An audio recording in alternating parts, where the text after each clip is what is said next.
एक ट्रेडर अपनी जिंदगी में बहुत सी लड़ाइयां लड़ता है और सबसे बड़ी लड़ाई मार्केट से नहीं, अपने आप से होती है।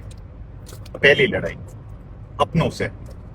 जब भी कोई ट्रेडर ये प्रोफेशन चूज करता है, उसके घर वाले यही बोलते हैं, ये कोई जुआ है, इससे कोई पैसे नहीं कमाता है, वगैरह वगैरह।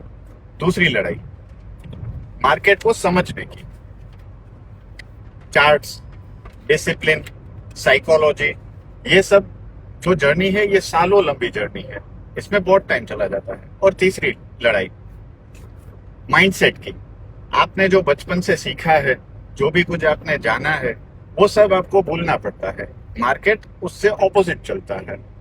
लालच, डर और जल्दबाजी, ये तीनों चीज आपको इसके ऑपोजिट जाना है, यही आपको सीखना है।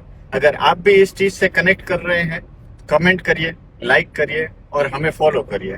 Thank you.